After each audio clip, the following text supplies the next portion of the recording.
제주에는 태풍 찬투의 영향으로 강한 바람이 불고 많은 비가 내리고 있습니다. 제주 서귀포 취재기자를 연결하겠습니다. 자, 김항섭 기자, 바람이 많이 부는 것 같군요. 네, 이곳 서귀포시 법한포구에는 여전히 강한 바람이 불고 있습니다.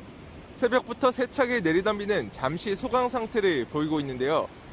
하지만 바다의 물결은 여전히 높습니다. 방파제를 강하게 때리는 집채만한 파도가 계속해서 밀려들고 있습니다. 제주도 육상과 해상에는 태풍 경보가 발효 중입니다. 제주에는 지난 13일부터 닷새 동안 한라산 진달래밭에 1146mm의 물폭탄이 떨어졌고 서귀포 507, 제주시 300mm의 강수량을 기록하고 있습니다. 해안 지역에도 시간당 30mm의 강한 비가 내리면서 곳곳에서 침수 피해가 발생했는데요. 제주시 노용교차로와 용두암 인근 도로 등 도로 곳곳이 물에 잠기고 제주시 지하 중앙 3가가 침수되기도 했습니다. 또 한라산 삼각봉에 시속 100km에 육박하는 강풍이 불었고 제주 공항에도 시속 81km의 바람이 몰아쳤습니다. 제주 전역에 돌풍이 불면서 제주시 건입동에는 가로등이 쓰러지고 서귀포에서 가로수가 넘어지는 등 닷새 동안 접수된 피해 신고가 50여 건에 이르고 있습니다. 제주의 바닷길은 모두 끊겼고 제주 공항에서도 아침 6시 반 서울행 첫 편이 결항되는 등 항공기 운항에도 차질이 예상됩니다. 제주 지역의 유치원과 초중고등학교는 오늘 하루 원격 수업을 진행합니다. 태풍 찬투는 현재 서귀포 남남서쪽 110km 해상을 지나고 있는데요. 제주도는 태풍이 빠져나가는 오늘 오전까지가 최대 고비가 될 전망입니다. 특히 강풍과 함께 오늘 저녁까지 최고 150mm의 비가 더 올 것으로 예상돼 피해 없도록 각별히 주의하셔야겠습니다. 지금까지 서귀포시 법한포구에서 MBC 뉴스 김항섭입니다. 오늘 중으로 국민의 70%가 1차 접종을 마칠 것으로 예상됩니다. 오늘부터는 코로나19 잔여 백신이 2차 접종에도 활용되면서 기존 6주 간격이 줄어들 것 같습니다. 박진주 기자입니다. 서울 양천구의 한 병원. 코로나 백신 접종을 하러 온 시민들이 길게 줄을 서 있습니다. 지난달 하루 약 300명이던 접종 인원은 추석 연휴를 앞두고 400명까지 늘었습니다. 백신 누적 1차 접종자는 3,497만여 명, 인구 대비 접종률은 68.1%를 기록했습니다. 추석 전 국민 70% 1차 접종이라는 목표까지 103만 명 정도 남은 건데 오늘 중 목표를 달성할 걸로 예상됩니다. 오늘부터는 1차 접종에만 쓰이던 잔여 백신이 2차 접종에도 활용됩니다. 의료기관의 예비 명단에 이름을 올리거나 네이버나 카카오 등 SNS를 이용해 당일 접종 예약을 하면 됩니다. 특히 1차 접종 뒤 화이자는 3주, 모더나는 4주가 지났다면 잔여 백신을 예약할 수 있어 기존 6주 간격보다 2차 접종을 빨리 받을 수 있게 됩니다. 현재 8주 간격인 아스트라제네카 백신의 2차 접종일도 오는 28일부터는 4주에서 12주 범위로 온라인에서 직접 변경할 수 있게 됩니다. 아직 백신을 맞지 않은 미접종자 500만 명에게도 접종 예약 기회가 다시 주어집니다. 사전 예약은 내일부터 이달 말까지 진행되고 다음 달 1일부터 화이자나 모더나 백신을 맞게 됩니다. 고령층 미접종자를 포함해서 접종 가능한 연령층의 접종률을 최대한 높여서 코로나19로부터 보호하려는 것입니다. 정부는 추석 연휴에도 백신 이상 반응이 나타나면 응급 의료 포털을 통해 진료 가능한 의료기관을 찾아달라고 당부했습니다. MBC 뉴스 박진주입니다. 미국이 오는 20일부터 백신 부스터샷을 접종하겠다고 밝혔죠. 그런데 백신 주무부처인 식품의약국 FDA 내부에서 부스터샷의 실효성을 놓고 의문이 제기됐습니다. 워싱턴 김수진 특파원입니다. 모든 사람을 대상으로 한 부스터샷이 필요한지 의문은 다름 아닌 미국의 백신 주무부처인 FDA 내부에서 제기됐습니다. 미국 언론들은 FDA 내부에서 부스터샷 접종이 당장 필요하지 않다는 의견이 확산되고 있다고 보도했습니다.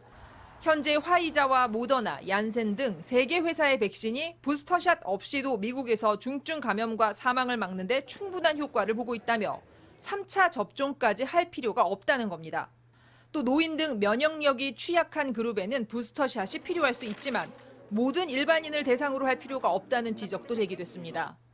앞서 바이든 대통령이 대국민 연설을 통해 부스터샷 접종 계획을 밝힌 뒤 사임한 FDA의 고위 관료 2명은 학술지에 부스터샷이 필요 없다는 내용을 담은 논문을 발표하기도 했습니다. I just think that we need to let the FDA, drive this whole discussion. 정부 내에서 회의론이 확산되자 백악관은 부스터샷이 이롭다는 충분한 데이터가 있다고 강조하면서도 FDA의 결정을 지켜보겠다고 밝혔습니다. Now it's going to go through the process. That's what's happening over the next week. So we're not going to predetermine what that process is going to say. FDA는 내일 전문가 자문회의를 열고 부스터샷 승인 여부를 결정합니다. 이어 다음 주 CDC 자문회의를 통해 접종 대상과 시기를 최종 결정하게 되는데 전문가 집단의 결정을 정부가 뒤집기는 어려운 만큼 회의 결과가 주목됩니다. 워싱턴에서 MBC 뉴스 김수진입니다. 이른바 화천대유 의혹에 대해 국민의힘이 대장동 게이트라며 맹공을 퍼붓고 있습니다. 이재명 지사 측은 관여 의혹을 일축했고 화천대유엔 야당 의원의 아들이 수년간 취업했다고 맞불을 놨습니다. 최경재 기자입니다.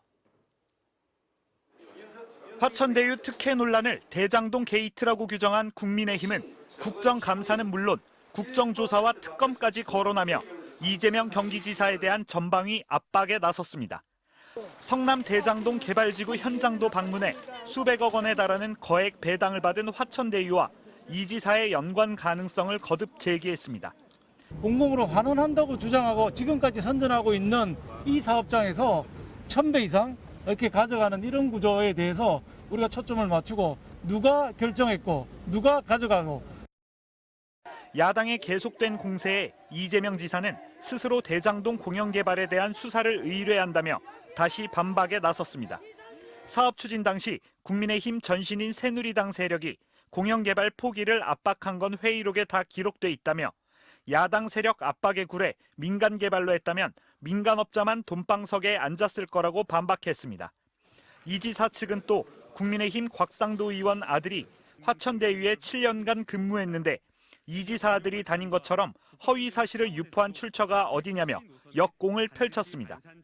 하지만 경쟁 대선 주자인 이낙연 후보 측은 몇 사람이 수천억 원을 버는 구조라면 어떻게 공영 개발이냐며 당 경선 과정에서 검증을 예고했습니다. 이 지사가 의혹을 집중 보도하는 조선일보를 향해 대선 개입 중단을 경고한 가운데 조선일보는 이 지사 아들이 화천대유 계열사에 다닌다는 잘못된 사진 설명을 올렸다가 해당 설명을 수정하고 이 지사에게 사과했습니다. MBC 뉴스 최경재입니다. 국민의힘에서는 후보들 간 첫 TV 토론회가 열렸는데 예상대로 치열한 공방이 오갔습니다. 토론을 벼르고 있던 홍준표, 유승민 후보가 윤석열 후보를 날카롭게 겨냥했습니다. 신수아 기자입니다. 실력은 토론에서 드러날 거라고 장담했던 유승민, 홍준표 후보는 시작과 동시에 윤석열 전 검찰총장을 겨냥했습니다. 6개월 전에 대통령이 될 결심을 하고 평생을 검사로 살아오신 분이 대통령감이 된다고 생각하십니까? 전혀 문제가 없고 예. 그리고 26년간의 이 검사 생활이 다양한 분야를 경험을 했기 예. 때문에 보수 정당에 왔으니 적폐 수사에 대한 사과를 하라고 압박했고 장모 관련 논란 등 의혹이 너무 많다고도 공격했습니다. 나는 26년 정치에도 이렇게 흠이 많은 후보를 대선 앞두고 본 일이 없어요.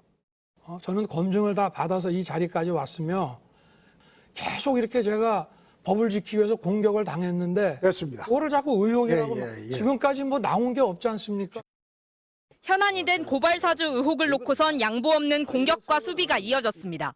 이걸 만들어서 전달한 게 사실이라면 후보를 사퇴할 용의가 있습니까? 아니 제가 관여하지 않았는데 예. 책임은 느끼십니까? 뭐 제가 지휘 감독을 예.